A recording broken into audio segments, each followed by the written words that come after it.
Bismillahirrahmanirrahim. Kisah Nabi Ibrahim adalah kisah yang sangat menakjubkan di dalam Al-Quranul Karim, karena Nabi Ibrahim alaihi salatu wassalam adalah Abul Anbiya, bapak dari seluruh para nabi.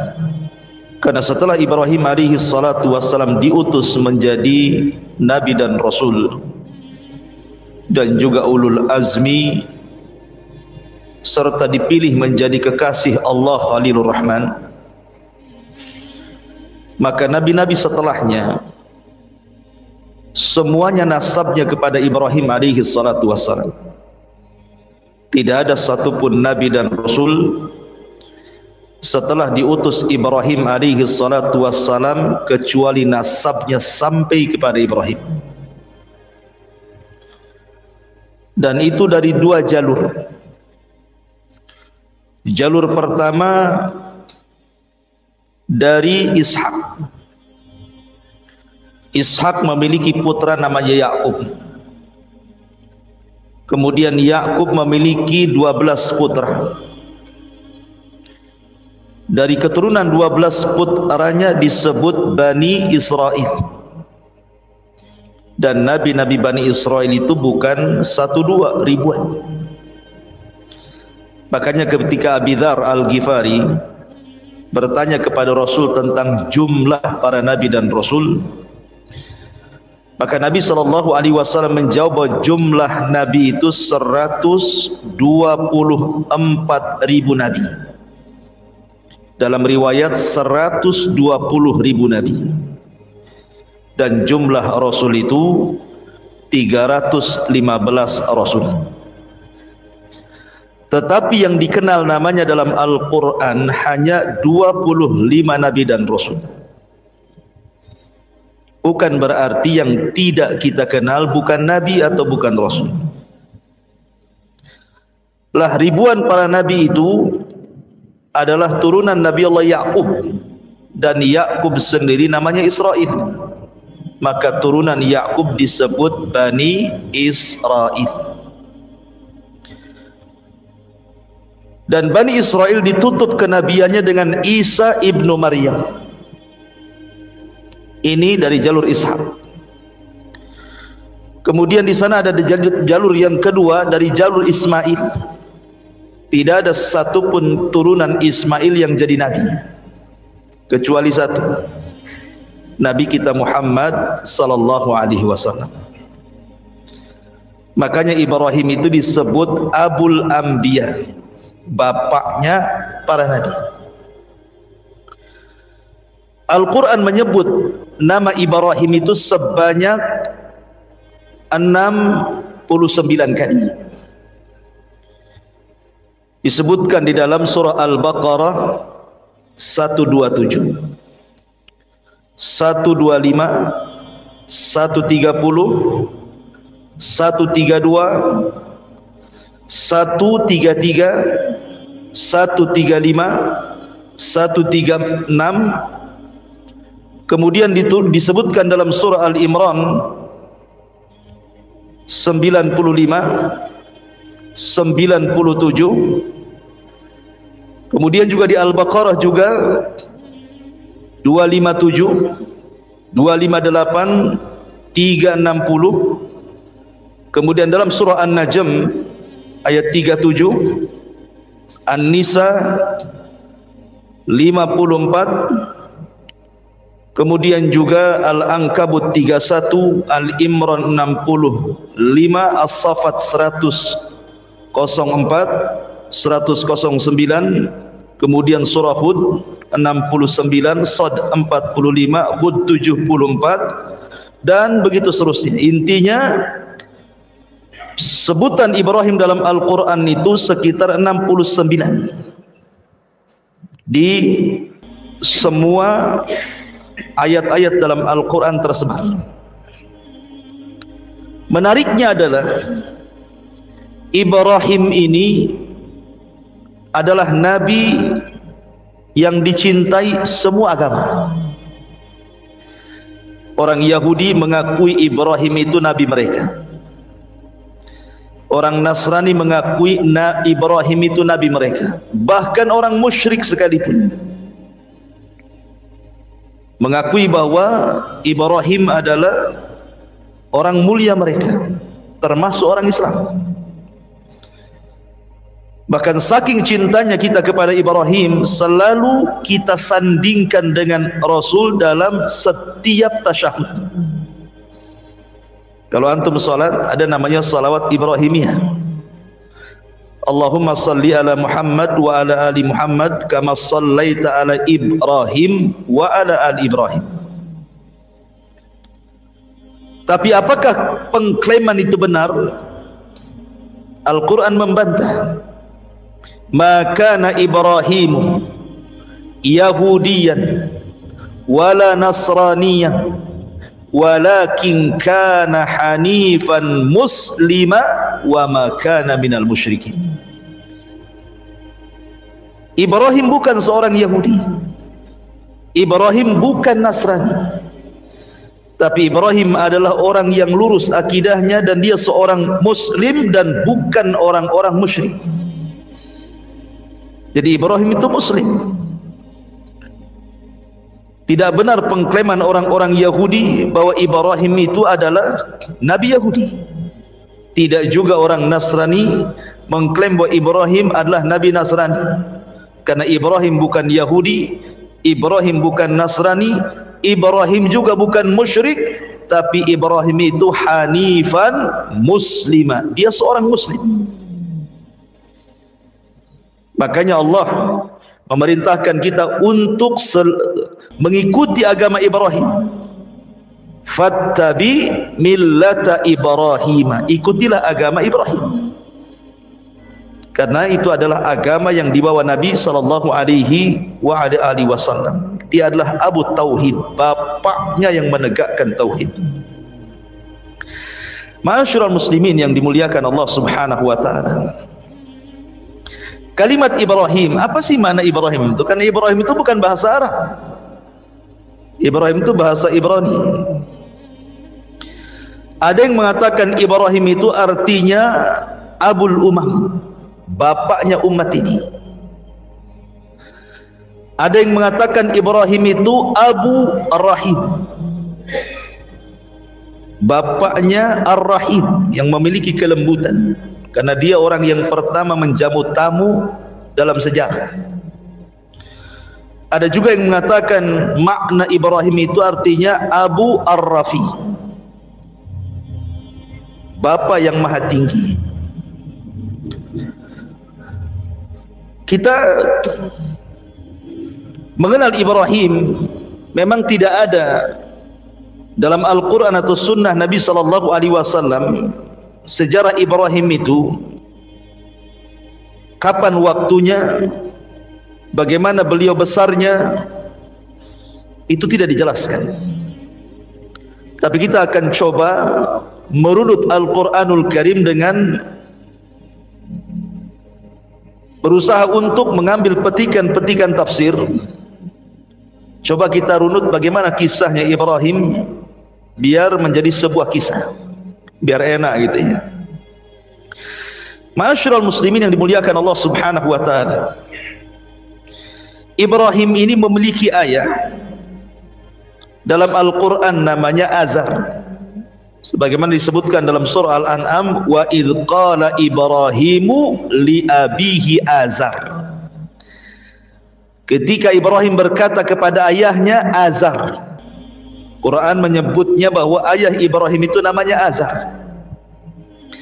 Tapi dalam Taurat, nama Ibrahim, bapa Ibrahim itu namanya Tarah. Berbeda kalau Quran mengatakan Azar, kalau orang-orang Yahudi menyebutnya Tarah. Dan ada juga yang berusaha untuk menggabung bahwa nama ayahnya Azar, lakabnya Tarah. Tapi yang jelas kita ini punya kitab sendiri, Al-Quran. Maka kita memilih pendapat yang ada dalam Al-Quran. Nama Ibrahim itu adalah Azar.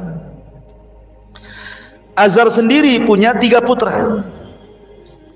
Pertama Ibrahim, yang kedua Nahur, dan yang ketiga Haran. Haran inilah ayahanda Nabi Lut. Jadi Lut itu keponakan Ibrahim.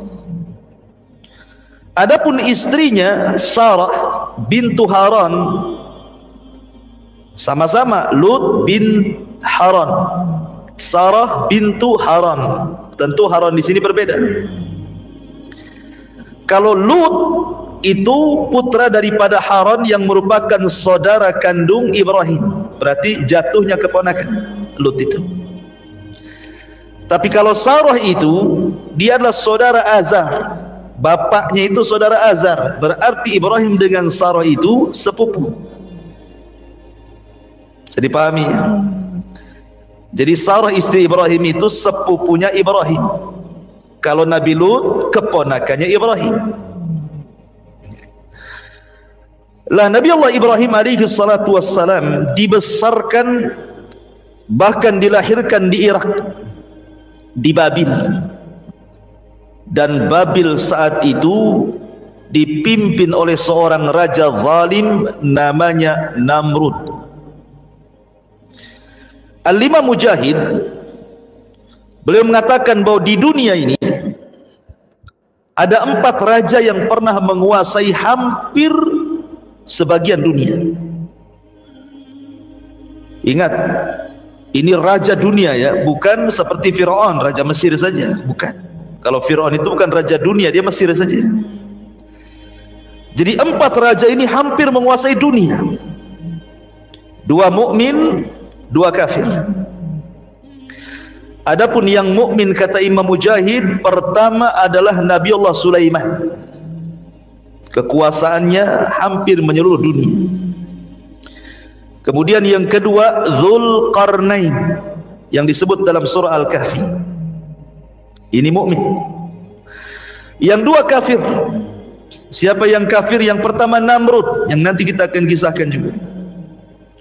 Kemudian yang kedua Bukhtun Nasr, yang pernah membumi hanguskan Palestina dan membantai orang-orang Yahudi di zaman itu.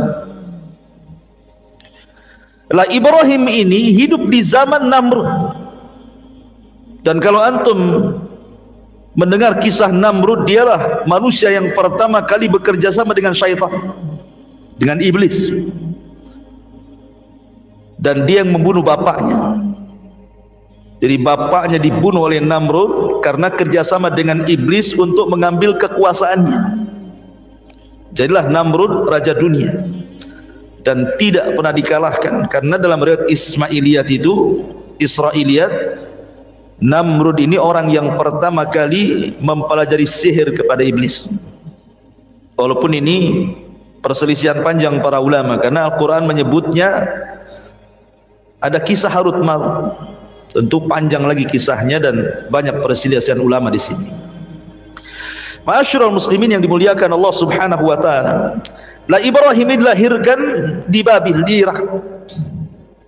Dan kala itu kaumnya adalah para penyembah berhala.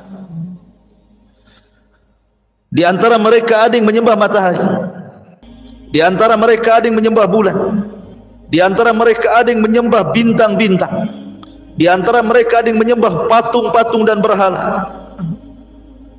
Bahkan di antara mereka ada yang menyembah Namrud, menyembah Raja Namrud.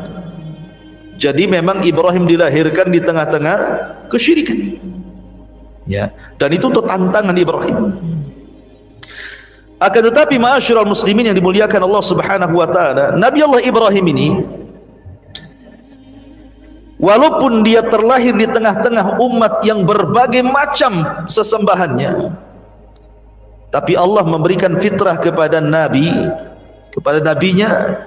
Ibrahim dari kecil tidak pernah menyembah berhala, padahal bapaknya pembuat berhala, penjual berhala, penyembah berhala. Tapi Ibrahim tidak pernah sama sekali menyembah berhala. Sama dengan Nabi tidak pernah menyembah berhala. supaya tidak ada cacat. Di kemudian hari setelah dia jadi nabi, kemudian ada kritikan, dulu kau juga nyembah berhala kan begitu ya.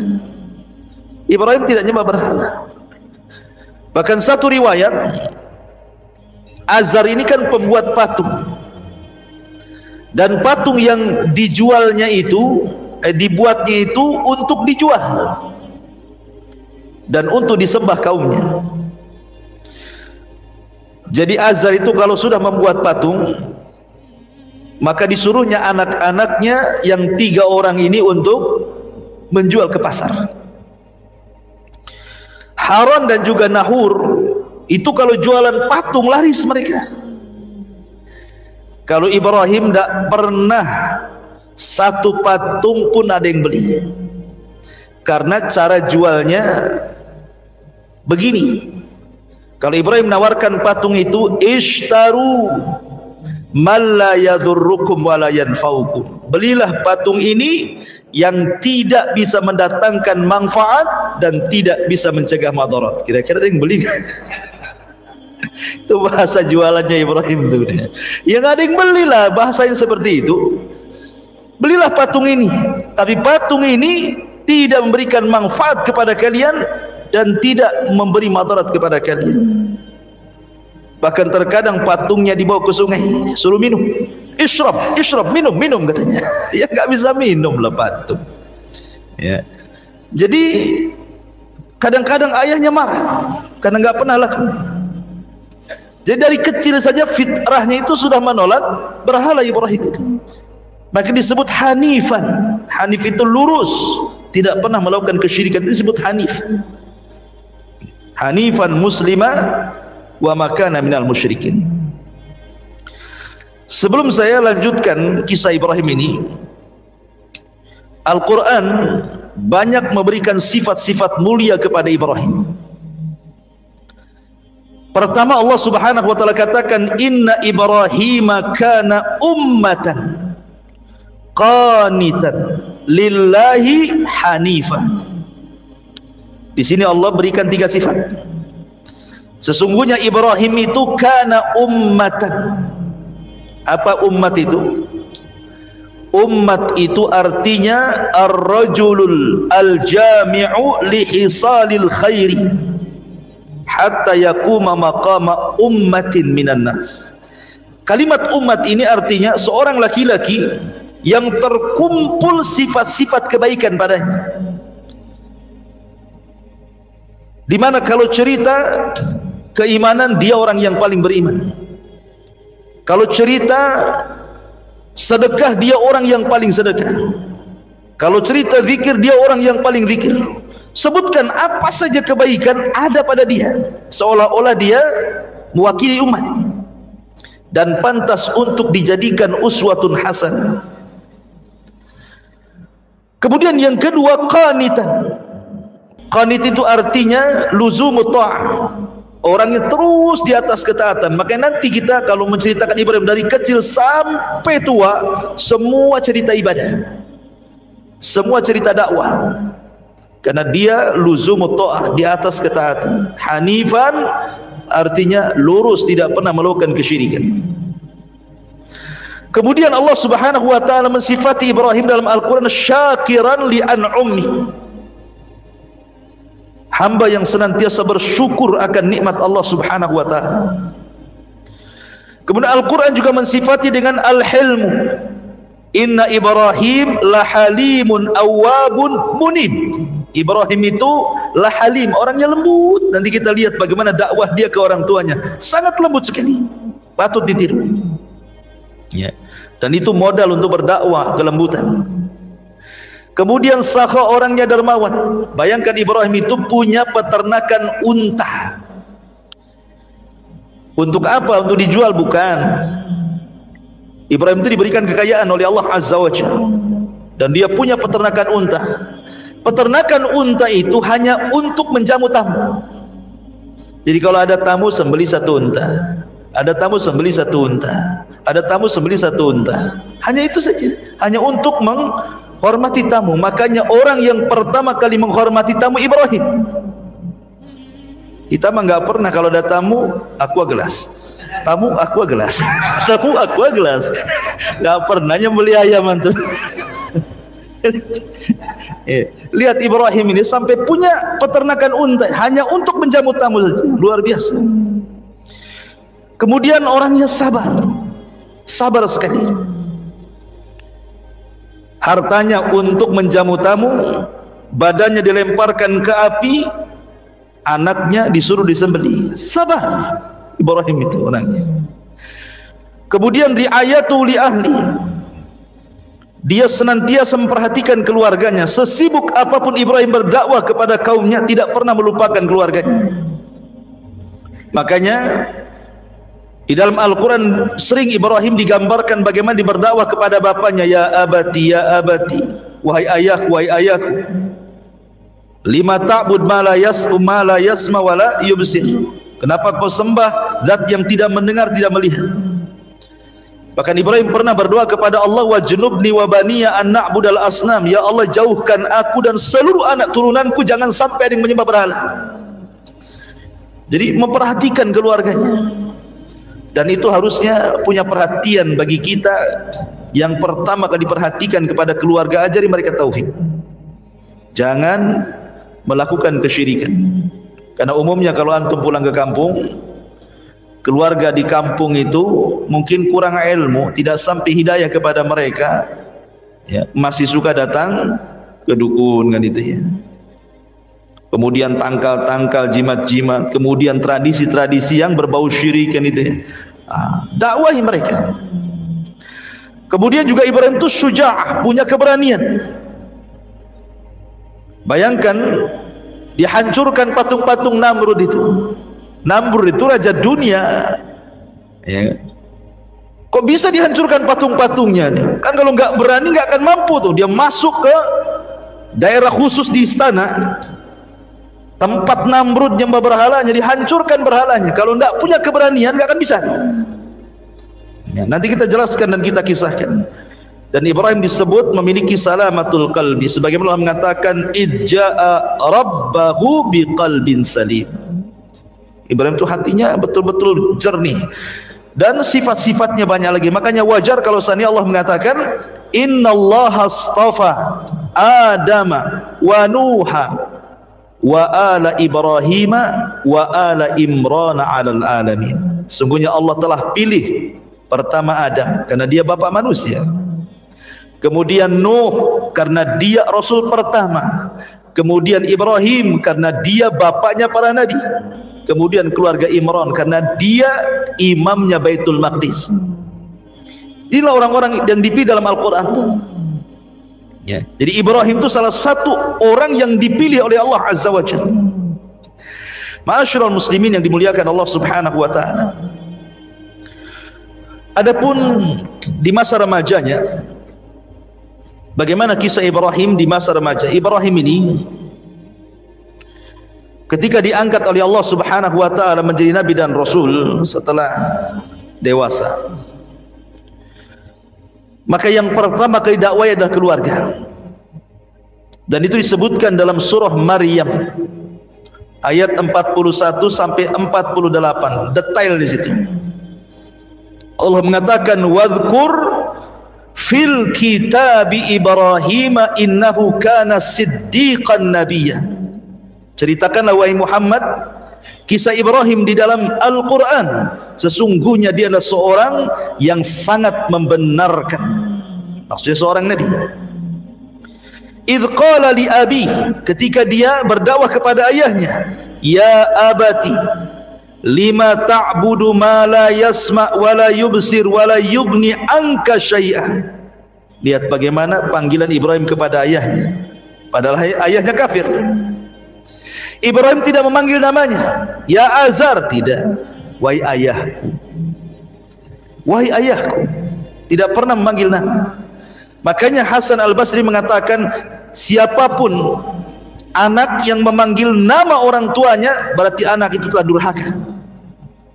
Panggil dengan panggilan yang lembut, ya abati, wahai ayah, wahai ayahandaku. Mengapa engkau menyembah sesuatu yang tidak mendengar, tidak melihat, tidak dapat menolong kamu sedikit pun. Ya abati inni qad ja'ani minal ilmi ma lam ya'tik fattabi'ni ahdika siratan sawiyah. Wahai ayahku, sesungguhnya telah sampai kepadaku sebagian ilmu yang tidak diberikan kepadamu, ikuti aku, niscaya aku akan menunjukkan kepadamu jalan yang lurus.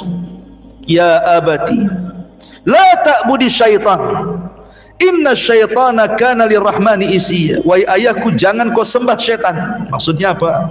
Kau nyembah syaitan? Maksudnya jangan mengikuti syaitan gitu, yang menjerumuskan orang kepada kesyirikan. Karena setan itu adalah makhluk yang durhaka kepada Allah. Ya abati, teruslah di kalimatnya, wahai ayahandaku, wahai ayahandaku. Tapi lihat ayahnya kepada Ibrahim. Dia mengatakan, ya Ibrahim, qala aragibun anta an alihati ya Ibrahim. Lihat, ayahnya tidak mengatakan apa? Wahai anakku. Tidak. Ya. Dia mengatakan, wahai Ibrahim, bencikah kau kepada Tuhan-Tuhanku? Azar tidak mengatakan, wahai anakku, bencikah kau kepada Tuhan-Tuhanku? Tidak. Tapi menyebut namanya. Menunjukkan orang kafir itu keras hatinya, tidak punya kelembutan. Orang kafir itu keras hatinya. Makanya tidak menyebut wahai anakku kan itu. Harusnya kan Ibrahim sudah, bagaimana dia lembutnya kepada ayahnya kan, wahai ayahku. Ayahnya tidak mengatakan wahai anakku, tidak. Hei Ibrahim. Berarti ini sudah kasar ayahnya. Tapi Ibrahim tetap lembut. Ya. Bahkan ketika ayahnya mengatakan, la illam tantahi la arjumannaka wahjurni maliya. Kata bapaknya, hai Ibrahim, kalau seandainya kau tidak berhenti dari dakwahmu, pasti engkau akan kurajam. Kemudian aku akan tinggalkan dirimu, pergi kau selama-lamanya. Diusir, bahkan diancam raja. Tapi Ibrahim tetap lembut kepada ayahnya. Qala salamun alayka sa'astaghfiru laka rabbi innahu kana bi khafiyya. Ibrahim mengatakan, semoga keselamatan dilimpahkan kepadamu wahai ayahku. Aku akan tetap memohonkan ampun bagimu kepada Tuhanku, sesungguhnya dia sangat baik kepadaku. Walaupun ayahnya keras hati, Ibrahim tetap lembut. Harusnya seperti itu seorang anak kepada orang tua. Terkadang antum diuji oleh orang tua yang memang awam kan itu ya, tidak punya pendidikan agama. Terkadang ngomong itu kasar. Yang diceritakan dunia saja. Nggak ngirim duit marah dia. Kan itu ya. Dimakinya anaknya, dikutuknya anaknya kan itu ya. Tak jarang orang tua seperti itu. Tetapi ayat ini mengajarkan kita selaku anak yang sudah dapat hidayah, tidak boleh kita ini kasar dengan orang tua. Tetap kita lembut. Lihat Ibrahim. Ayahnya mengatakan ya Ibrahim, dia tetap mengatakan wahai ayah. Ayahnya mengusir dia, tetap dia mengatakan semoga Allah berikan keselamatan bagi. Bahkan disebutkan dalam sebuah hadis yang dikeluarkan Imam Bukhari, ketika Ibrahim alaihi salatu wassalam pada hari kiamat mendapatkan ayahnya penuh dengan debu rambutnya dan menjadi penuh neraka, maka Ibrahim alaihi salatu wassalam mendatangi ayahnya dan mengatakan, alam aqul laka la ta'sini, bukankah sudah kukatakan wahai ayahku di dunia, jangan bermaksiat kepadaku, ikuti aku. Dan itu ya.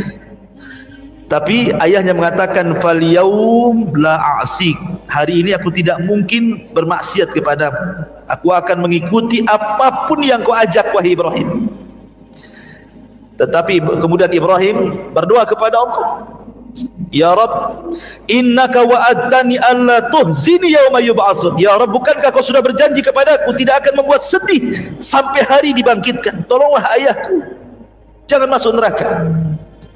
Tapi Allah mengatakan kepada Ibrahim, inni haramtul jannata 'alal kafirin. Wahai Ibrahim, ku haramkan surga untuk orang kafir.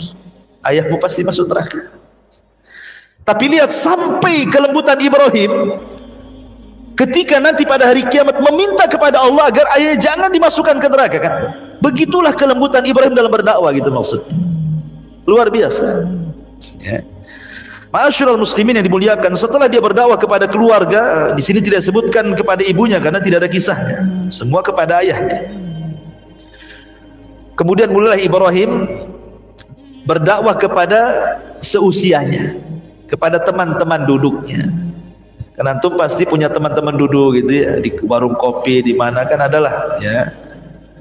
Mulailah Ibrahim itu datang ke mereka, mulai berdakwah.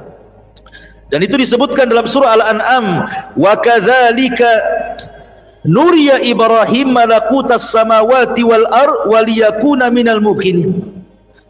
Dan demikianlah kami memperlihatkan kepada Ibrahim kekuasaan yang kami tunjukkan di langit dan di bumi, dan agar dia termasuk orang-orang yang yakin.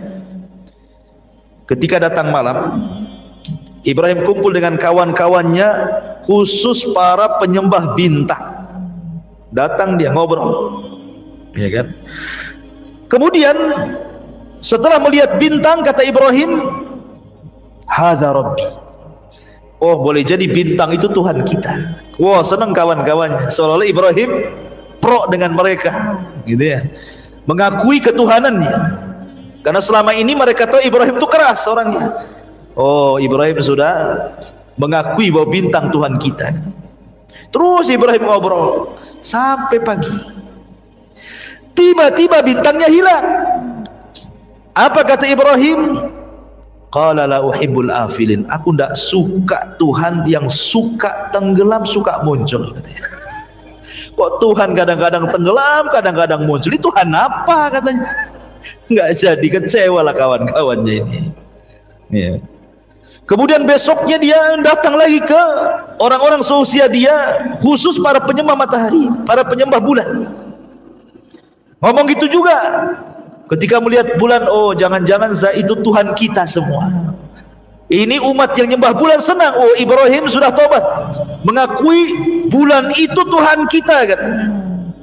Terus Ibrahim ngobrol sampai pagi. Tiba-tiba bulannya hilang juga. Apa kata Ibrahim? Falamma afala qala la illam yahdini rabbi la akunanna minal qaumidz zalim. Aku tidak suka lah Tuhan ini kadang muncul kadang tenggelam. Sungguh jika Tuhanku tidak memberikan petunjuk kepadaku, niscaya aku termasuk orang-orang sesat. Sama juga bulan dengan bintang, muncul lagi tenggelam lagi, muncul lagi tenggelam lagi. Tuhan apa ini, katanya. Kemudian setelah itu Ibrahim datang kepada umat khusus para penyembah matahari. Kemudian setelah melihat matahari, dia sedang ngobrol-ngobrol dengan para penyembah matahari, dia mengatakan, hadza rabbi hadza akbar. Oh, mungkin ini Tuhan yang benar, lebih besar dibandingkan matahari, bulan dan juga bintang. Ini lebih besar, jangan-jangan ini Tuhan kita. Oh, senang para penyembah matahari itu. Rupanya Ibrahim terus ngobrol sampai sore, matahari pun tenggelam. Gimana Tuhan ini semuanya muncul tenggelam katanya. Maka Ibrahim mengatakan, qala ya qaumi inni bari'um mimma tusyriku. Wahai kaumku, aku berlepas diri dari kalian, dari kesyirikan yang kalian lakukan. Aku tidak akan nyembah Tuhan yang kalian sembah. Ibrahim seperti ini bukan berarti Ibrahim sedang cari Tuhan. Ibrahim ini konteksnya sedang berdakwah. Dia tahu Tuhannya Allah, tapi dia ingin berhujah kepada orang-orang yang menyembah bintang, menyembah bulan dan menyembah matahari, bahwa yang kalian sembah itu tidak benar, gitu maksudnya. Makanya Ibrahim masuk ke wilayah mereka, masuk ke wilayah sini, masuk ke wilayah sini, maksudnya kan seolah-olah Ibrahim itu bagian dari mereka, untuk berhujah kepada mereka bahwa bintang, bulan, matahari itu bukan Tuhan. Makanya Allah mengatakan dalam surah Fussilat ayat 37, wa min ayatihi al-lailu wan-nahar wasyamsu wal-qamar la tasjudu lisyamsi wala lil-qamar wasjudu lillahilladzi khalaqahunna in kuntum iyyahu ta'budun. Dan dari tanda-tanda kuasa Allah ada malam, ada siang, ada matahari, ada bulan. Jangan kalian sembah matahari, jangan kalian sembah bulan, sembahlah Allah yang menciptakan itu semuanya kalau kalian betul-betul beribadah kepada Allah. Selesai berdakwah kepada yang seusianya, mulailah Ibrahim berdakwah kepada kaum secara keseluruhan, kaum Kaldania. Allah Subhanahu wa taala berfirman dalam surah Al-Ankabut 16 sampai 18. Wa Ibrahim idh qala liqaumihi u'budullaha wattaquh dzalikum khairul lakum in kuntum ta'lamun innama ta'buduna min dunillah awthanan wa takhluquna ifkan innal ladzina ta'buduna min dunillah la yamlikuna lakum rizqan fabtaghu indallahi rizqan wa'buduhu washkuru lahu ilaihi turja'un wa in tukadzibu faqad kadzdzaba umamum min qablikum wa ma 'alar rasuli illal balagul mubin. Dan ingatlah ketika Ibrahim berkata kepada kaumnya, sembahlah Allah, bertakwalah kalian kepada Allah, yang demikian itu lebih baik bagi kalian. Jika kamu mengetahui sesungguhnya yang kamu sembah selain daripada Allah itu hanyalah berhala-berhala, batu-batu, pohon-pohon saja, dan kamu membuat kebohongan seolah-olah mereka Tuhan. Sesungguhnya apa yang kalian sembah selain Allah itu tidak mampu memberikan rizki kepadamu, maka mintalah rizki kepada Allah, sembahlah Dia, bersyukurlah kepada Allah, hanya kepadanya kamu akan dikembalikan. Ibrahim mengatakan, Tuhan yang kalian sembah itu loh nggak dapat rizki. Bahkan disebutkan dalam ayat, seandainya nih ada lalat mengambil satu butir nasi sesajen untuk berhala, berhala itu tidak akan sanggup mengambilnya. Satu butir nasi yang diambil lalat kemudian pergi, berhala tidak akan bisa merebutnya. Nggak percaya, coba aja. Antum kasih sesajen untuk berhala itu, ambil satu nasi, antum pergi, dikejar nggak antum? Kalau dikejar hati-hati antum. Iya. Ma'asyiral muslimin yang dimuliakan Allah Azza wa Jalla, Ibrahim pakai logika itu, berdakwah dengan logika dia kan. Tuhan mulu tidak ada manfaatnya, tidak ada madarat, enggak mendatangkan madarat juga, enggak bisa mendatangkan rizki, ngapain disembah? Ma'asyiral muslimin yang dimuliakan Allah Subhanahu wa taala. Kemudian setelah Ibrahim berdakwah kepada ayahnya, kepada seusianya, kemudian kepada kaumnya secara keseluruhan, mulailah Ibrahim berdakwah kepada Namrud, pada raja. Ingat, dalam syariat kita afdalul jihad kalimatul haq inda sultanil jair. Seutama-utama jihad itu kalimat yang anda lontarkan dari kalimat kebenaran kepada pemerintah yang zalim, kepada penguasa yang zalim. Karena kalau kita menyampaikan kebenaran kepada penguasa yang zalim itu risikonya besar, bisa ditangkap, dipenjara, dibunuh, kan gitu ya. Tetapi tentu dengan cara yang bijak. Tidak boleh menasihati pemerintah di hadapan panggung, di medsos, nggak boleh. Ya, itu akidah ahli sunnah. Tapi menasihati secara sembunyi-sembunyi kebenaran itu memang berat. Kalau tersinggung antum bisa kena pasal karet kan itu. Masuk antum, dimasukkan ke penjara. Kadang dihilangkan antum itu. Jadi Ibrahim ini betul-betul berdakwah kepada Namrud. Ketika Namrud ini membuat acara kerajaan, mungkin kalau di negeri kita ini Agustusan lah kan itu. Karena kan dulu kan sistem kerajaan kan itu. Apa kata Namrud? Dibuatlah pesta besar di lapangan. Istana kosong, ada semua ke lapangan, tumpah ruah di lapangan. Kata Ibrahim, tallahi, bersumpah dia, demi Allah, la akidanna asnamakum ba'da an tuwallu mudbirin. Sungguh aku akan melakukan tipu daya terhadap berhala-berhala kalian setelah kalian pergi meninggalkannya. Jadi ketika istana kosong, betul-betul kemudian ditinggalkan oleh pengurus-pengurus kerajaan dan juga Namrud, kan tumpah ruah di lapangan, Ibrahim masuklah ke dalam istana. Padahal sebelumnya Ibrahim ini pura-pura sakit, bapaknya ngajak Ibrahim, ayo ada acara tuh. Apa kata Ibrahim? Saya sedang sakit pak, katanya. Inni maridtu, saya sedang sakit. Padahal Ibrahim sehat. Ini dusta pertama Ibrahim. Ibrahim itu pernah berdusta 3 kali. Sebab itulah dia tidak bisa berikan syafaat, karena dusta 3 kali ini. Tapi dusta bukan dusta kayak kita. Kalau dusta kayak kita beda gitu, antum jualan, itu antum dusta di situ. Ini dustanya untuk dakwah. Maka kata ayahnya, ayo pergi. Kata Ibrahim, dah aku lagi sakit. Akhirnya pergi, tahu-tahu sembuh kan itu ya. Masuklah dia ke dalam istana. Faja'alahum judhadan illa kabiran lahum.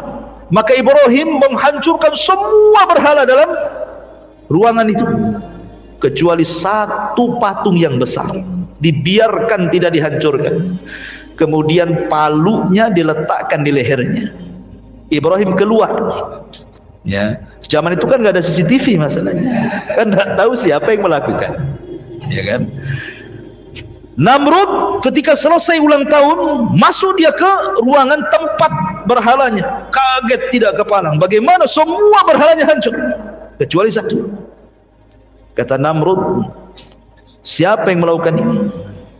Maka diutuslah pasukan-pasukan mata-mata untuk mencari siapa pelakunya. Allah takdirkan, ketahuan pula.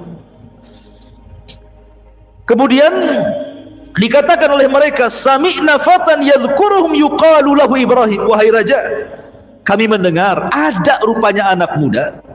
Fatan, lihat bahasanya, anak muda. Ada anak muda yang melakukan ini terhadap Tuhan-Tuhan kita, namanya Ibrahim.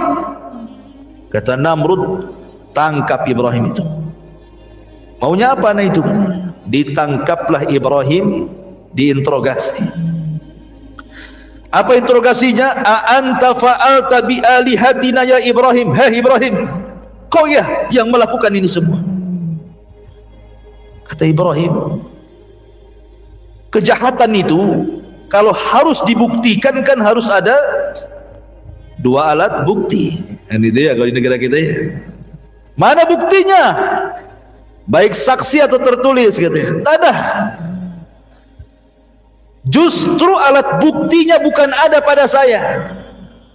Kemudian menunjuk kepada patung. Sebenarnya yang melakukan bukan saya, itu loh yang melakukan. Lihat jarinya 1, 2, 3, 4 ngarah sama dia, jempolnya ngarah sama patung. Itu loh. Ini namanya tauriah. Ya. Jadi Ibrahim mengatakan, no, yang sana no, gitu maksudnya ya. Padahal ini jari nunjuk ke dia kan, tapi jempolnya nunjuk. Kenapa demikian tauriahnya? Karena kalau antum pegang palu, kalau antum pegang palu pakai jempol saja tidak akan kuat, ya kan? Tapi kalau antum pegang palu dengan 4 jari pasti kuat. Itu kan, paham ya? Sebenarnya yang melakukan itu ini loh, jari-jari 4 ini ya. Tapi jempolnya ditunjukkan ke patung, gitu maksudnya. Itulah patungnya. Buktinya, alat buktinya ada di situ. Tuh palunya gantung di situ, gitu maksudnya. Sebenarnya Ibrahim itu bukan hendak menghancurkan patung. Buat apa dihancurkan coba? Oh, bapaknya pembuat patung, nanti dibuat lagi, dihancurkan lagi, dibuat lagi, sampai kapan? Bukan itu maksud Ibrahim itu. Ibrahim itu ingin membuka otaknya Namrud dan orang-orang yang menyembah berhala. Kalau hanya sekedar menghancurkan patung, besok dibuat lagi, dihancurkan, dibuat lagi, sampai kapan kan itu? Bukan itu tujuan Ibrahim, bukan. Ibrahim itu ingin membuka akal mereka bahwa itu bukan sesembahan yang hak yang kalian sembah. Makanya lihat, perhatikan. Kemudian mereka mengatakan, ketika mereka mengatakan, farajau ila anfusihim faqalu annakum antumuz zalimun thumma nukisu ala ru'usihim laqad alimta ma haula'i yantikun. Lihat bahasa mereka. Maka mereka kembali kepada diri-diri mereka. Ketika Ibrahim menunjuk bahwa yang melakukan itu patung yang besar itu, maka mereka kembali kepada diri mereka sendiri, mulai sadar. Lalu mereka berkata kepada sesama mereka, sesungguhnya kamulah yang mendolimi diri-diri sendiri. Kemudian mereka menuduhkan kepada menundukkan kepala, lalu berkata, hei Ibrahim, pasti kamu tahu bahwa berhala-berhala itu tidak mungkin bicara. Kamu ngomong yang salah itu yang besar sana, kata kaumnya. Ya tidak mungkin lah saya nanya dia, gitu maksudnya bahasanya. Masa saya nanya dia, kamu sudah tahu dia nggak bisa bicara, katanya. Itu kan sebenarnya dari situ bantahan bagaimana? Loh, kalau sudah tidak bisa bicara ngapain disembah gitu maksudnya. Akhirnya qala Ibrahim mengatakan, afata'buduna min dunillahi ma la yanfa'ukum syai'an wa la yadurrukum uffil lakum wa lima ta'buduna min dunillahi afala ta'qilun. Kata Ibrahim, mengapa kamu menyembah sesuatu selain Allah yang tidak dapat memberi manfaat sedikit pun ataupun mendatangkan madarat? Celaka kalian, dan apa yang kalian sembah selain daripada Allah, mana akal kalian? Kata Ibrahim.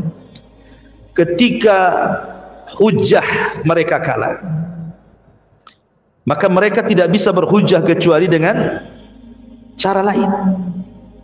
Mereka tidak bisa berhujah lagi di hadapan Ibrahim.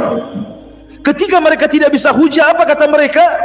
Qalu harriquhu wansuru alihatakum in kuntum fa'ilin. Maka serentak orang-orang mengatakan, bakar saja Ibrahim itu, bantu Tuhan-Tuhan kalian, katanya, kalau kalian betul-betul membela Tuhan kalian, katanya.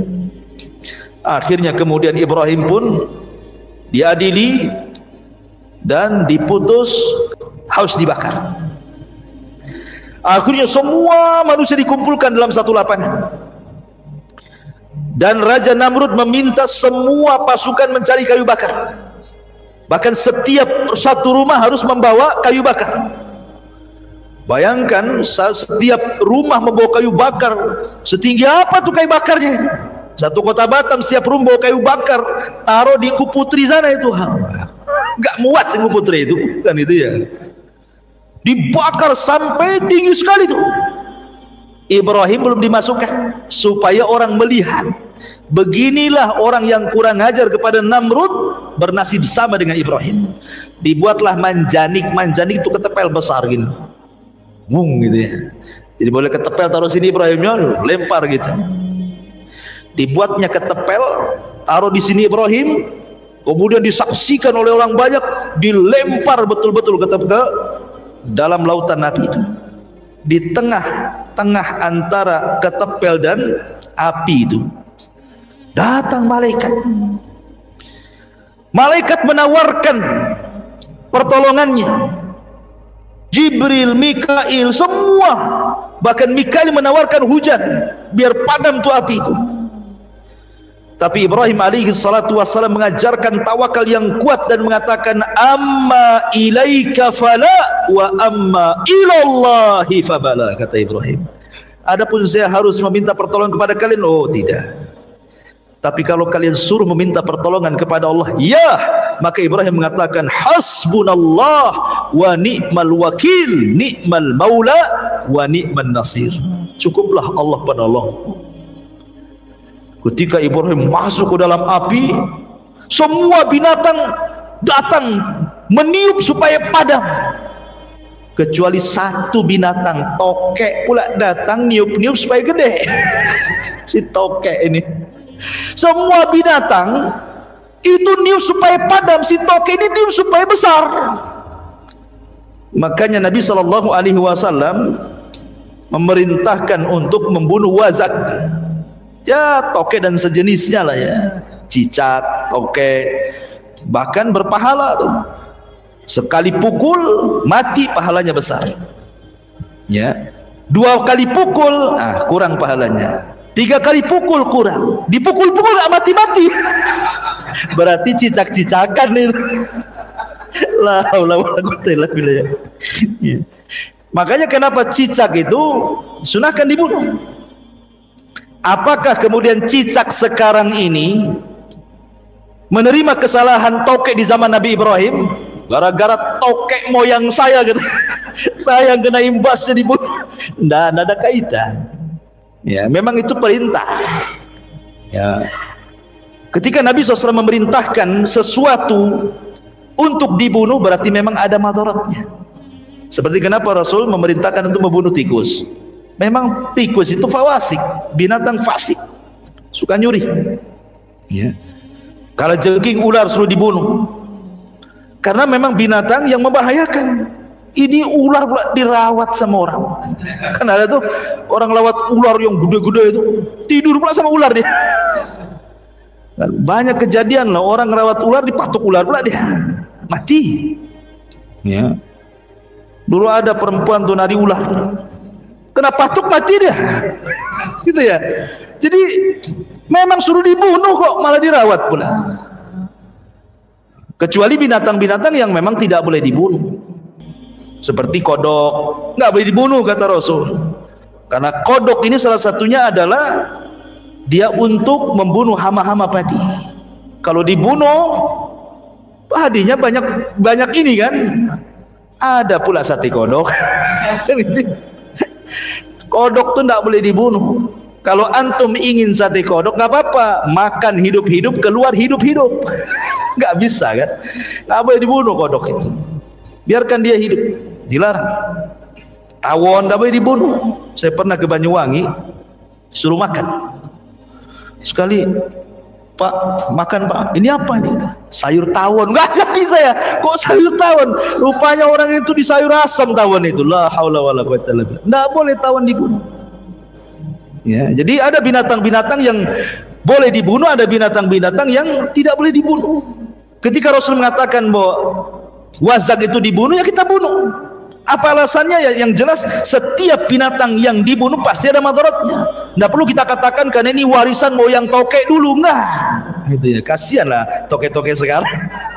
Gara-gara moyang tokeknya saya pula yang kena imbasnya kan. Ma'asyiral muslimin yang dimuliakan Allah Subhanahu wa taala. Intinya bahwa Ibrahim masuk ke dalam api. Maka Allah Subhanahu wa taala mengatakan dalam Al-Qur'an, kulna ya naru kuni bardan wa salaman ala Ibrahim. Maka ketika Ibrahim masuk ke dalam api, Allah berfirman, wahai api. Jadi Allah memerintahkan api, ya api makhluk Allah. Allah sudah berhak memerintahkan makhluknya. Wahai api, jadilah kau dingin. Coba bayangkan kalau ayat sampai di sini titik, bahaya. Satu api dunia bisa dingin, orang nggak bisa ngopi. Seandainya ayat ini sampai di sini saja, wahai api dingin kau, dingin semua. Ya, bukannya kalau kita ini ngerebus apa namanya, ngerebus air, bukan mendidih beku dia, kan gitu ya. Tapi ayat ini tidak sampai di sini. Ayat ini lanjut, bukan hanya bardan saja, wasalaman. Selamatkan. Sebab kalau hanya dingin, Ibrahim bisa mati kedinginan. Makanya Allah mengatakan wasalaman, dan juga selamatkan. Siapa? Ala Ibrahim. Berarti dinginnya api itu khusus untuk Ibrahim, bukan untuk yang lainnya. Berarti tetap panas api itu. Dan jangan pula antum baca ayat ini kemudian antum masukkan telunjuk ke kompor. Kul ya naru kuni bardan wa salaman. Terbakarlah antum. Tidak ada ceritanya. Ya, ini khusus Ibrahim. Antum tidak bisa, walaupun baca ayat ini 1000 kali tetap aja api itu panas. Ya. Ma'asyiral muslimin yang dimuliakan Allah Azza wa Jalla. Kemudian setelah beberapa hari, kan padamnya lama tuh, api segede gitu kan padamnya lama. Sudah padam, abunya pun masih panas kan itu ya.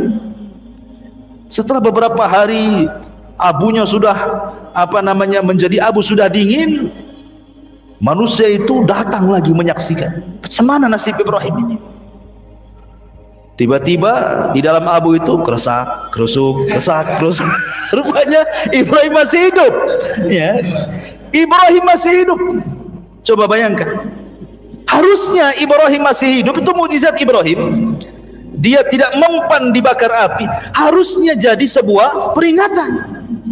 Makanya Namrud, dia mengatakan kepada iblis, karena kan ada kerjasama tuh Namrud dengan iblis tuh. Yang ngajarkan sihir Namrud itu iblis. Dalam Israiliyat diceritakan seperti itu.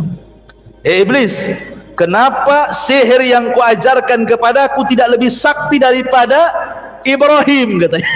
Namrud tuh. Setan ini tidak mau kalah. Ya, setan tidak mau kalah. Dia mengatakan, kau hanya itu sihir biasa, kamu juga bisa, katanya. Itulah setan. Setan sudah tahu itu mukjizat kan. Tapi supaya Namrud tetap menyembah dia, dia meyakinkan kepada Namrud, itu biasa itu. Ma'asyiral muslimin yang dimuliakan Allah Azza wa Jalla. Lah dari peristiwa inilah Ibrahim alaihi salatu wassalam sudah tidak kuat lagi berdakwah di daerah Kaldaniun, di Babil, di Irak, dan habis ini harus hijrah.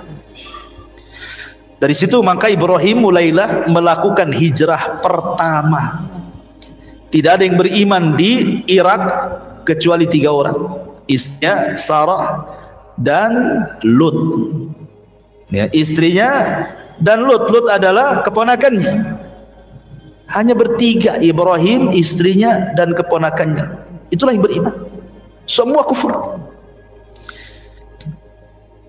Kemudian Ibrahim akhirnya hijrah ke mana? Ke Palestina. Setelah sampai di Palestina, ada yang mengatakan bahwa Ibrahim ini kan belum diberikan rizki oleh Allah Azza wa Jalla, masih mengadu nasib di Palestina. Apalagi ketika itu terjadi jadab itu paceklik yang berkepanjangan, sehingga Ibrahim tidak bisa bertahan lama di Palestina, harus hijrah lagi ke negeri lain. Lah hijrahlah Ibrahim ke Mesir. Rupanya di Mesir itu rajanya zalim, Fir'aun di zaman Nabi Ibrahim itu. Fir'aun itu kan istilah raja Mesir. Jadi raja Fir'aun di Mesir di zaman Ibrahim itu zalim. Salah satu sifat buruknya adalah Sarah ini sudah dikenal kecantikannya. Bahkan ada yang mengatakan bahwa separuh kecantikan Hawa itu diberikan kepada Sarah, sebagaimana separuh ketampanan Adam itu diberikan kepada Yusuf. Karena Adam itu tampan. Makanya kita tidak terima kalau teori Darwin itu kita asumsi. Karena Darwin mengatakan bahwa asal muasal manusia dari kera kan gitu. Kera cakep apa ganteng? Jelek kera pula. Enggak apa-apa Darwin saja yang jelek. Kita orang Islam turunan Adam. Adam tuh cakep, separuh kecakapannya diberikan kepada Yusuf saja. Wanita-wanita bisa ngiris-ngiris jari itu dengan pisaunya. Lah ketika kemudian Ibrahim sampai di Mesir, Ibrahim mengatakan karena raja ini tabiatnya jelek, dia kalau melihat istri orang cantik gak terima, pasti dibunuh suaminya, diambil istrinya ya. Makanya Ibrahim berbohong kedua kali. Tadi yang pertama berbohong di ibunya, di bapaknya, ngajak keluar bilang sakit. Yang kedua berbohong di raja ketika mengatakan tuh patung itu yang nakal, aku ndak nakal katanya. Nah ini yang berbohong ketiga nih, ngomong sama istrinya, raja ini kalau kau tahu kau istriku, kau akan ditangkap, katakan kau saudariku. Tauriah juga maksudnya bukan saudari di sini, saudari beneran, maksudnya saudari seagama gitu maksudnya. Tapi katakan kau saudariku, dan jangan kau katakan aku suamimu, katakan aku ini saudaramu. Tapi karena Sarah ini cantik memang, datanglah prajurit-prajurit raja ini, nggak peduli walau ngaku saudari-saudara, kalau cantik diambil kan gitu ya. Diambil akhirnya Sarah ini, dibawa ke istana. Ibrahim hanya bisa terdiam dan melakukan sholat. Nah, ini pentingnya kata Rasul, kalau ada masalah sholat. Ibrahim lagi pusing dari istrinya diculik sama raja, sholat dia. Wasta'inu bis sabri was sholat. Kita pertolongan dengan sabar dan salat. Datangkanlah Sarah ke hadapan raja. Namanya orang cantik. Ya raja sudah tidak sabar lagi. Ketika raja ini hendak menjamah Siti Sarah ini, sebutkan dalam sebuah hadis bahwa Sarah berdoa kepada Allah Azza wa Jalla. Dalam doanya Sarah mengatakan, ya Allah, lindungi aku, tahanlah kezalimannya kepadaku. Tiba-tiba ketika raja hendak mendekati Sarah, kayak orang setruk, gak bisa digerakkan tangannya. Kemudian raja mengatakan, berdoalah kau kepada Allah agar tanganku tidak seperti ini. Akhirnya Sarah berdoa, dibalikin lagi tangannya, sehat lagi. Setelah sehat mau lagi dia. Nah, itulah kadang-kadang maksiat kan ya. Kadang-kadang kita wah udah tobat nggak mau lagi, balik lagi ke maksiat itu kan, gitu ya. Itulah setan tuh ya. Mau jamah lagi, Sarah berdoa lagi, setruk lagi dia.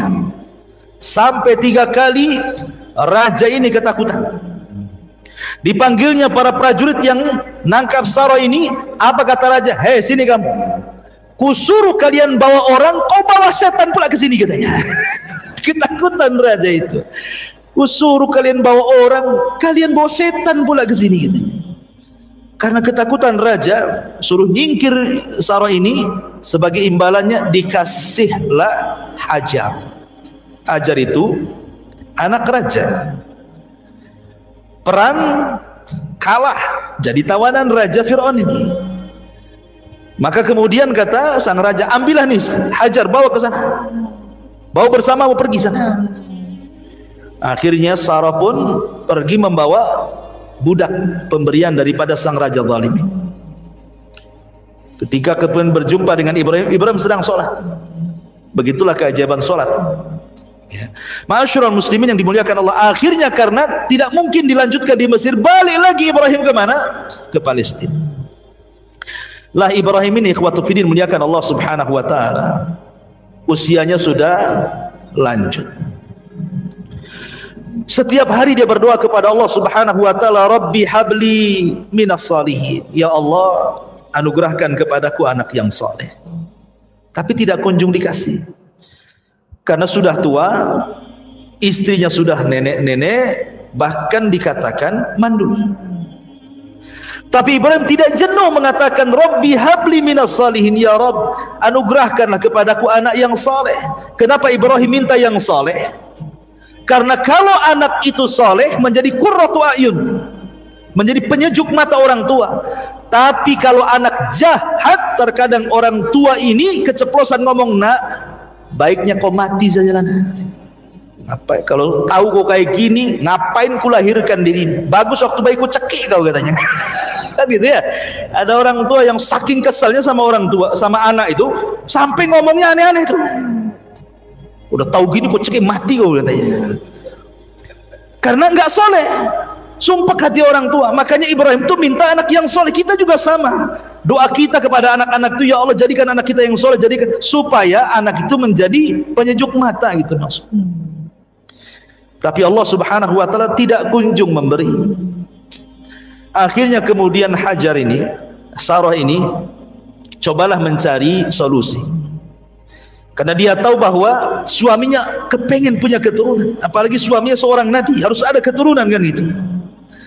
Jadi Sarah ini mengatakan, ya Ibrahim, ambillah budakku ini Hajar, nikahilah. Akhirnya kemudian Ibrahim pun menikahi Hajar dan menggaulinya. Kemudian Allah takdirkan Hajar hamil. Oh, rupanya perlu dipancing. Antum kalau sudah menikah lama tidak punya anak, dipancing poligami biar punya anak. Ya. Ma'asyiral muslimin yang dimuliakan Allah azza wa jalla. Kemudian ini kalau udah dipancing kok istri kedua tak punya anak lagi, poligami lagi.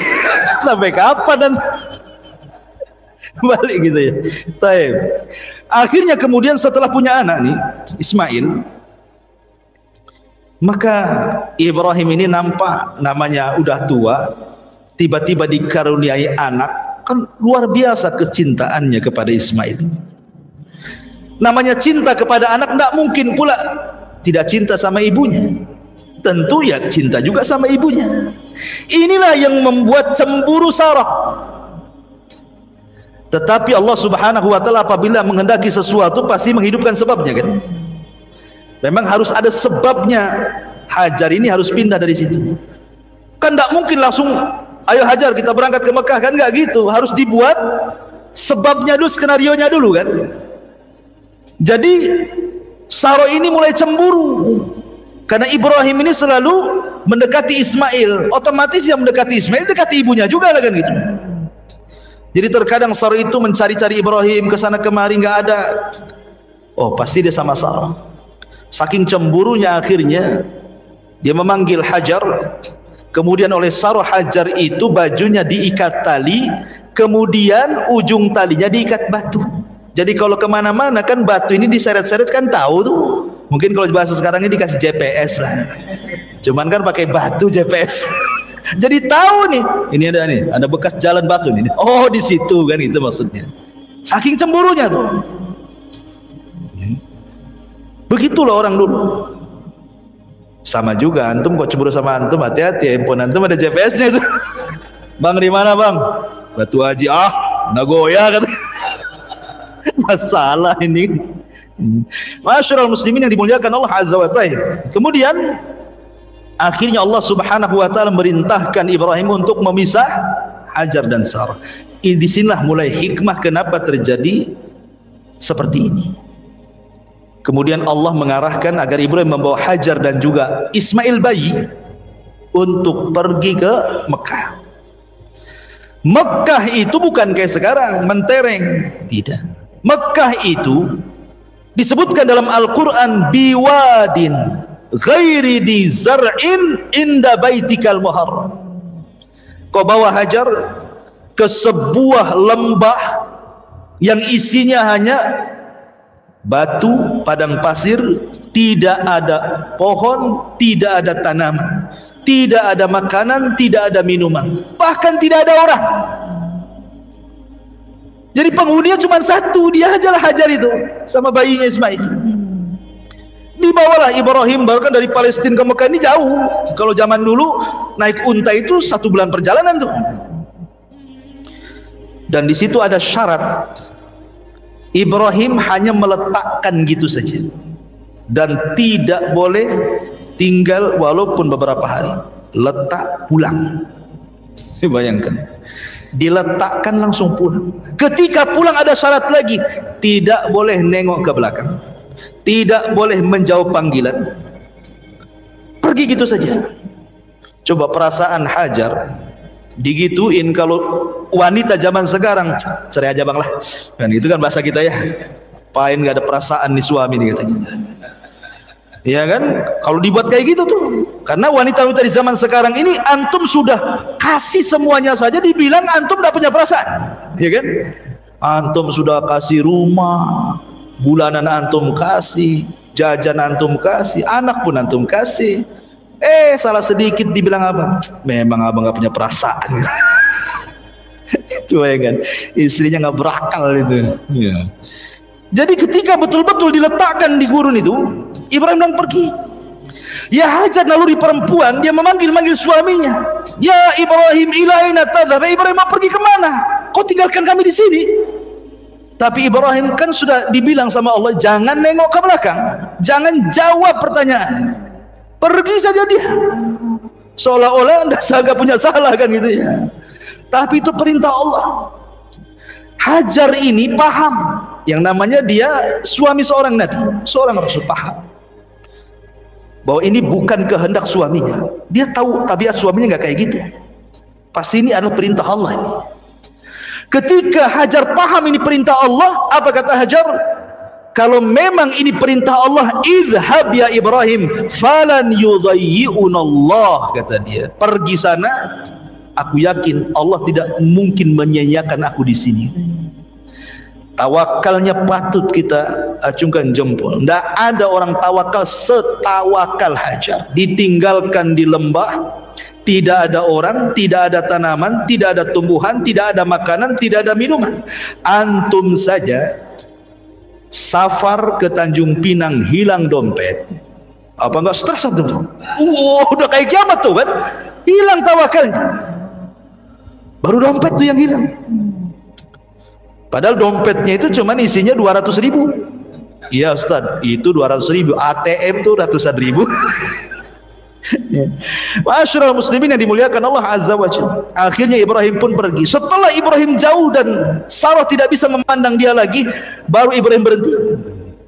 Baru Ibrahim menghadap Sarah dan anak yang ditinggalkan. Disitulah Ibrahim berdoa. Ya, sebutkan dalam surah Al-Imran, panjang itu doanya. Ya Allah, jadikanlah negeri ini penuh dengan berkah, rizki yang banyak, macam-macam keamanan banyak. Antum baca surah Al-Imran. Kemudian Ibrahim pergi ke Palestina. Ini Hajar ini dengan Ismail hanya bawa bekal cukup 2-3 hari saja, habis itu habis. Nggak ada makan lagi, nggak ada minuman lagi. Ketika sudah 2 atau 3 hari, Ismail ini menangis karena haus, namanya bayi. Dan seorang ibu yang menyusui pun harus dia minum, harus ada nutrisinya kan masuk, supaya air susunya keluar kan itu. Terpaksalah dia mencari air, lari dia ke bukit Safa. Ada bukit Safa. Dilihatlah dari bukit Safa ke bawah, kan orang kalau cari air kan cari ketinggian, ya kan? Naik ke atas bukit, tengok ada air enggak? Oh, rupanya ada bayang-bayang fata morgana di arah Marwah. Akhirnya dia lari ke Marwah, nengok lagi ke arah Safa, bolak-balik sampai 7 kali putaran. Makanya jadi syariat sa'i dalam umroh atau dalam haji. Ketika ke-7 kalinya dia mendengar Ismail menangis, khawatir, maka dia langsung mendekati. Rupanya Jibril sudah berdiri di kakinya Ismail. Kemudian Jibril menendangkan kaki kecil yang Ismail ini ke tanah. Ketika ditendangkan ke tanah, keluar air. Saking senangnya nih Hajar ini melihat ada air muncrat dari tanah, langsung dia membuat bendungan. Zam, zam, zam, zam. Nah, jadilah air itu Zam-zam. Zam-zam itu membendung artinya. Ambil tanah satu, ambil tanah satu, jadi bendungan. Zam, zam, zam, zam. Nah, jadi Zam-zam lah sekarang. Ya. Sampai sekarang air itu jadi air Zam-zam. Ya. Ma'asyiral muslimin yang dimuliakan Allah Azza wa Jalla. Setelah kemudian ada air, kemudian bisa minum di situ, bayinya bisa minum, gak ada makanan, gak mungkin minum terus, harus makan juga orang. Karena sudah nampak air, datang burung. Ketika burung-burung datang ingin minum di situlah, itulah sebagai tanda bagi musafir. Ada suku Jurhum yang mereka kehabisan minuman, haus di tengah padang pasir, mencari air, nggak dapat. Rupanya dia lihat burung. Oh, di situ ada air. Kalau ada burung pasti ada air. Maka suku Jurhum ini, suku Yaman ini, mendatangi burung itu, ternyata memang ada air. Di situ ada seorang wanita dengan bayinya. Ini suku Jurhum kalau mau jahat bisa dibunuh Hajar itu. Untuk ngambil air kan gampang saja, cuma wanita saja. Tapi suku Jurhum itu ada dari kabilah Yaman. Dan Rasul mengatakan untuk ahli Yaman, ahlul Yaman itu araqul qulub, lembut hatinya orang Yaman itu. Ya. Makanya kemudian akhirnya minta baik-baik. Boleh nggak saya minum dari airmu? Kata Hajar, boleh, tapi barter dengan makanan. Nah, disitulah dia bisa makan.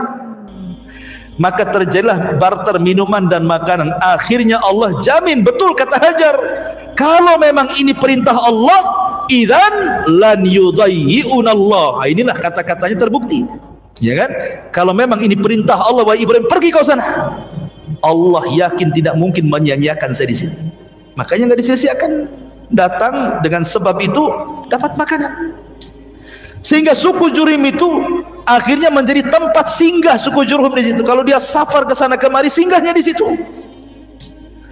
Lama-lama kemudian suku Jurhum ini meminta kepada Hajar, boleh nggak kami tinggal di sini?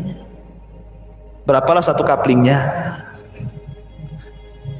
Akhirnya diizinkan tinggal 1 tenda, 2 tenda, 4 tenda, 7 tenda, 100 tenda. Jadilah kampung kabilah Jurhum di situ.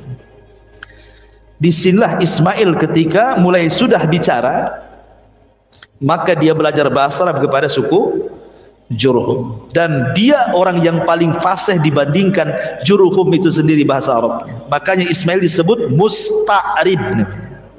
Arab itu terbagi 3. Ada al-Arabul Badiyah, ada al-Arabul Baqiyah, ada al-Arabul Musta'rab. Arabul Badiyah sudah musnah, itu kaum Ad, hilang sudah di zaman Nabi Hud, ya.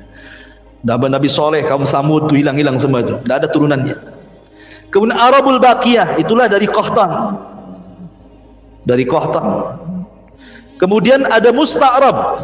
Musta'rab inilah orang Arab, orang bukan Arab tapi pasti berbahasa Arab, itulah Ismail, ya.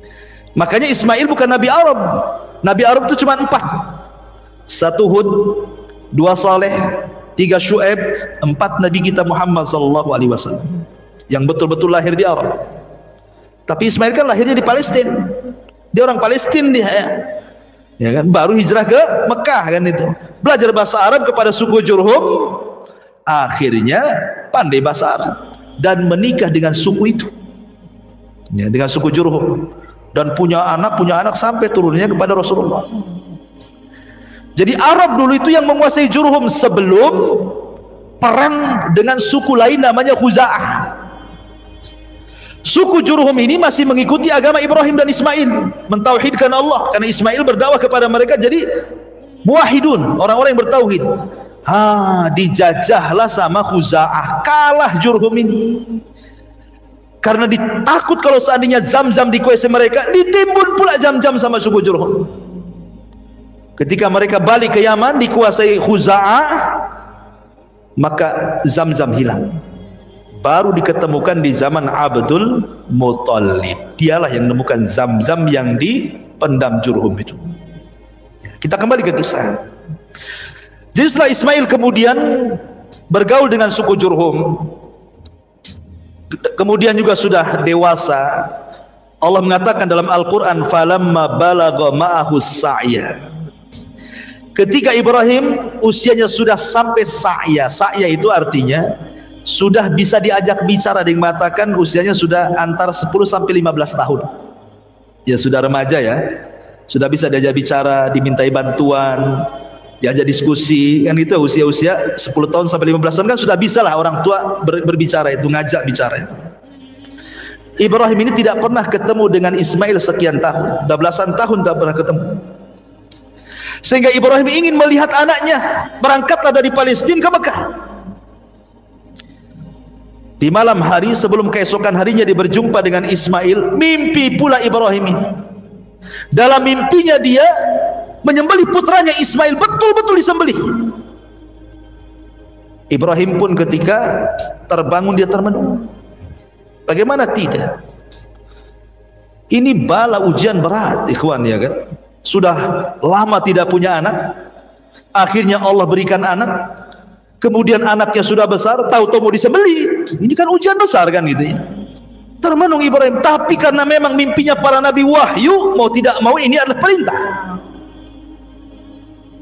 Antum jangan samakan mimpi antum dengan mimpi Ibrahim. Jangan pula antum mimpi nyembelih anak, besoknya ambil pisau pula antum.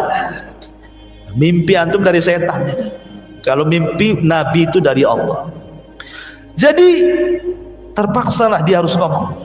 Ketika besoknya ketemu Ismail, oh senang, namanya bapaknya dalam nggak ketemu, istrinya juga, suaminya nggak ketemu, kan senang. Maka Ibrahim kemudian harus ngomong walaupun berat.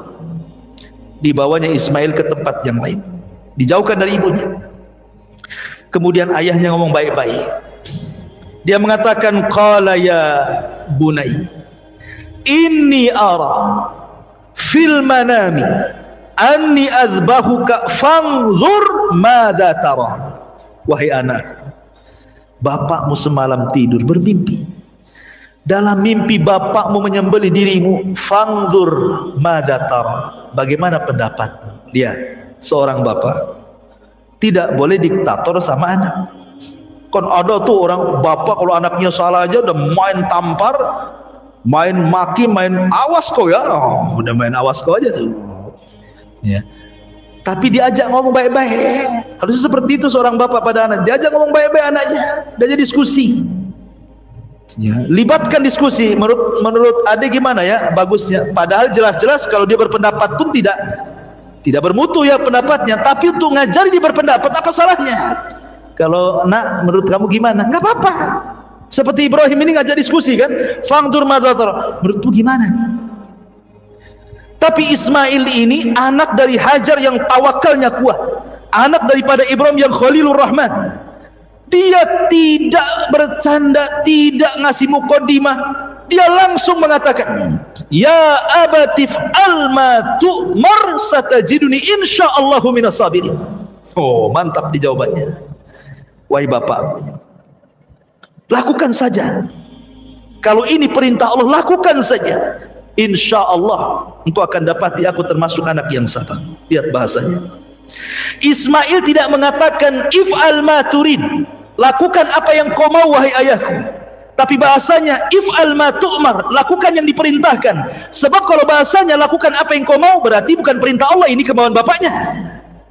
Tetapi ketika bahasanya tu'mar, ini perintah, berarti tahu Ismail ini perintah Allah, bukan kemauan bapaknya. Dan lebih hebatnya lagi, Ismail mengatakan insya Allah. Insya Allah ini seolah-olah Ismail ingin mengatakan, wahai ayahku, kalau aku redho untuk disembelih, kau juga redho untuk menyembelih, Allah pun redho aku disembelih, pasti kau dapati aku termasuk anak yang sabar. Tapi seandainya aku redho disembelih, kau juga redho siap menyembelih, tapi Allah tidak redho, ini tidak akan menjadi anak yang sabar. Makanya bahasanya insyaallahu minas sabirin. Ya, itulah bahasa Quran luar biasa. Jika Allah berkehendak, kan itu ya, pasti kau akan dapati termasuk hamba Allah yang sabar. Ismail tidak pernah dia menyekat kalimat itu. Maksudnya tidak ada kata-kata mukadimah. Pak, itu kan mimpi. Enggak lah kan, enggak ngomong gitu kan. Pikirkan, anakmu satu-satunya, kan nggak ada kan kalimat itu. Anakmu tuh si mata wayang, nggak ada. Kau mau bunuh bantai aku juga, kan itu. Nanti kau tak punya anak lagi, gitu. Tak ada. Ismail ngomong langsung, tegas, jelas. Wahai bapakku, kalau ini perintah Allah, lakukan. Insya Allah anakmu termasuk anak yang sabar. Tidak main tunggu Ismail, pergi dia, datang ke rumahnya, pamitan ke ibunya, ambil tali dan pisau, bergegas dia datang ke ayahnya. Kata Ismail, ya, ini tambang untuk mengingat badanku. Kalau kau tidak ikat aku, bisa saja aku kabur. Ya. Ini pisau sudah kutajamkan, sebab kalau tidak tajam, maka akan lama untuk menyembelihku. Ketika kau sembelih, aku minta 3 syarat. Sembelihlah di tengkuk, jangan di leher. Sebab kalau di leher, engkau akan memandang wajahku, kau kasihan tak jadi. Kalau di tengkuk, otomatis wajahnya terpendam. Yang kedua, sing-singkan baju. Jangan sampai ada satu darah menetes di bajumu, kalau ibuku tahu dia akan sedih. Dan yang ketiga, segerakan sembelihannya. Akhirnya Ibrahim pun betul-betul lah dia letakkan pisau. Betul-betul sudah dijalan-jalankan, seperti sudah digini-ginian pisau itu. Subhanallah, Allah buat tumpul pisau itu. Sebagaimana Allah menjadikan tongkat Nabi Musa ular, sebagaimana Allah jadikan api Ibrahim tidak membakar, Allah pun bisa membuat pisau tajam jadi tumpul. Jadi tumpul, tidak bisa disembelih gini-gini. Ketika betul-betul kesungguhan Ibrahim menyembelih putranya juga nggak bisa-bisa, tiba-tiba Allah Subhanahu wa taala berfirman, wa nadainahu ayya Ibrahim qad saddaqta ru'ya. Tiba-tiba dari langit ada panggilan dari Allah, Ibrahim, engkau sudah membenarkan mimpimu. Seolah-olah apa? Engkau sudah lulus ujian. Kau sudah lulus ujian. Kenapa Ibrahim sampai melakukan seperti ini coba? Dan kenapa Allah pula memberikan bala seperti ini? Kenapa ujiannya nggak yang lain saja? Kenapa harus menyembelih gitu ya? Kan banyak ujian, kenapa harus ini maksudnya? Ibrahim itu diuji oleh Allah Subhanahu wa taala soal kecintaan. Karena biasanya ketika orang cinta kepada Allah, contoh nih antum ketika belum ada pekerjaan, oh rajinlah antum ke pengajian. Ramailah pengajian itu. Ketika mulai ada tawaran bisnis di luar, ya kan, tawaran bisnis di luar, ya sebulan sekali mulai muncul. Kemana? Ada oplet sebelah sana. Nah, mulai kan itu. Ketika Ibrahim ini cinta dengan Allah, tiba-tiba ada anak. Dikhawatirkan kecintaan Ibrahim kepada anaknya mengalahkan kecintaan dia kepada Allah. Jadi Allah ingin menguji, apakah cintamu masih tulus kepadaku ataukah sudah berpaling ke lain hati kepada anakmu. Soalnya seperti itu. Tapi dengan Ibrahim sungguh-sungguh menyembelih putranya, ingin melenyapkan putranya supaya kecintaannya hanya kepada Allah, maka Allah sudah yakin Ibrahim tidak mungkin memberikan kecintaannya kecuali kepada Allah. Sejak itulah disematkan kalimat Khalilur Rahman. Khalil itu kekasih, dia lebih tinggi dibandingkan al-hub. Hub itu cinta, khullah itu cinta lebih daripada khullah. Namanya ada Habib, ada Khalil. Khalil itu di atasnya Habib. Dia kecintaan yang murni kepada Allah Subhanahu wa taala. Itu alasannya. Makanya Allah mengatakan inna kadzalika nuzil muhsinin. Begitulah kami akan membalas dengan balasan yang baik. Karena ini ujian berat. Makanya Allah sampai memberikan taukid penguat dalam ayatnya, inna hadza lahuwa al-bala'ul mubin. Lihat, Allah sampai membuat 3 penekanan. Inna, sesungguhnya. Kalimat sesungguhnya kan penekanan tuh. Inna. Hadza, ini. Lah adalah taukid lagi. 3 penguat dalam ayat ini. Sesungguhnya, ini benar-benar sungguh-sungguh ujian yang berat bagi Ibrahim. Memang ujian berat, tapi Ibrahim lulus. Lulus dia, predikat kaum Lut. Lulus ya. Makanya karena kelulusannya itulah Allah mengatakan wa fadainahu bidzibhin adzim. Allah turunkan kambing dari surga. Kata Abdullah ibn Abbas, warnanya putih dan gemuk dan bertanduk. Jadi kalau antum cari korban yang gemuk, yang bertanduk, yang putih. Tapi kalau Rasul suka warnanya amlah, putih ada campuran hitam. Kalau kambingnya Ibrahim putih semua, ya kan? Kalau korban tuh cari yang gemuk. Kalau yang gemuk pasti mahal. Makanya kalau ingin korban sudah nabung hari ini untuk tahun depan. Jangan udah dekat-dekat korban sibuk cari utangan. Pasti dapat kurus itu, nggak dapat gemuk. Gitu ya. Jadi kalau antum betul mau korban yang tabung dari sekarang kan gitu ya. Untuk tahun depan pasti dapat gemuk, dapat jantan.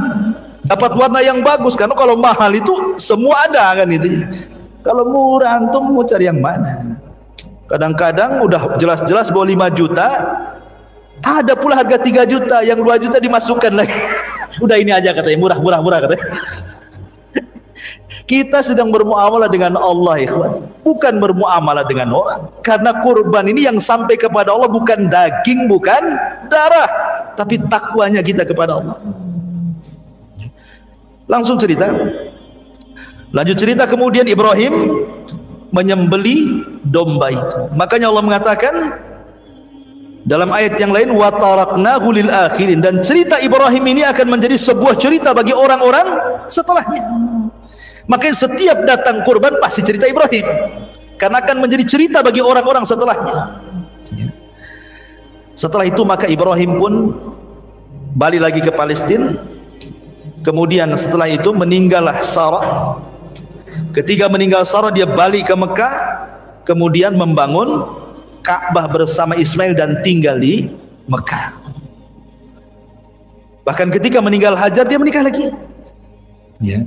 Sampai akhirnya ketika Ismail alaihi salam sudah tua, beliau menikah dengan salah satu wanita Jurhum. Masalahnya akhlaknya jelek wanita yang pertama ini.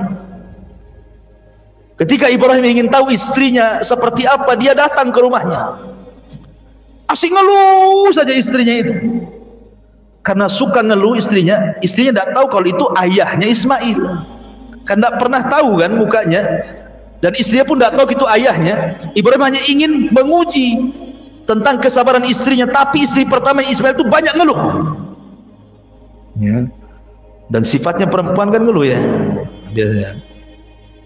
Akhirnya kata Ibrahim, sampaikan kepada suamimu, ghayyir atabatababik, ganti tangga yang menuju rumah depan, itu saja. Pergi dia. Datang Ismail, cerita istrinya, bang, tadi ada orang tua begini, tahu-tahu dia berwasiat kepadamu, ghayyir atabatababik, suruh ganti tangga menuju tempat depan rumahmu. Kata Ismail, oh kamu tidak paham, itu ayah, berarti dia menyuruh aku untuk menceraikan kamu. Ceraikan istri pertama. Ketika para pembesar Jurhum mengetahui bahwa Ismail ini menceraikan istrinya karena buruk akhlaknya, maka para pembesar itu kan banyak anak-anak perempuan ditawarkan. Sudah nikah dengan anak saya aja, menikah dengan anak saya saja. Dapatlah istri kedua yang sangat baik sekali. Tapi Ibrahim masih tetap ingin nguji. Dia datang. Kemudian istrinya dilihatnya baik sekali, nggak ada keluhan sama sekali. Kemudian dihidangkan makanan dan minuman, kambing dan juga air zam-zam. Maka setelah itu Ibrahim makan daging kambing, minum air zam-zam. Kata Ibrahim, Allahumma barik lakuma fi syarabikuma wa ta'amikuma. Ya Allah, berkahi makanan keduanya dan minuman keduanya. Sejak Ibrahim mendoakan daging kambing dan juga air zam-zam, sejak itulah kambing dan zam-zam menjadi berkah sampai hari ini. Makanya orang Mekah walaupun makan kambing nggak akan kolesterol, nggak akan darah tinggi, nggak akan kumat asam uratnya, nggak akan. Ya, karena didoakan Ibrahim. Ya kan, kambingnya itu didoakan. Makanya dulu zaman Nabi kambing itu makanan pokok. Makanya sampai sekarang orang Arab itu makan kambing pagi, siang, sore, malam. Nggak kayak kita. Walaupun 1 bulan ya tetap aja kayak gitu. Coba antum beli kambing di Tamiang, pagi antum kambing, siang antum kambing, malam antum kambing, sebulan saja mungkin antum yang diantar ke Tamiang. Beli kambing di Tamiang, antum pula diantar ke Tamiang, ke kuburan Tamiang sana. Ini bahaya ya kawan. Ya. Jadi itulah bedanya kambing sana berkah. Lah Ibrahim mendoakan makanan yang ada di Mekah, Rasul mendoakan makanan yang ada di Madinah. Madinah dulu makanan pokoknya kurma. Maka Allah, Rasul mendoakan keberkahan 2 kali lipat makanan Madinah dibandingkan Mekah. Makanya kurma Madinah itu kurma yang luar biasa, disebut dengan ajwa. Semua kurma Madinah disebut ajwa, kan dapat doa Nabi. Siapa yang makan 7 butir ajwa di pagi hari nggak akan kena sihir, nggak akan racun sampai sore hari, kan begitu. Jadi sama-sama didoakan. Kalau makan Mekah didoakan Ibrahim, makanan Madinah didoakan Rasulullah.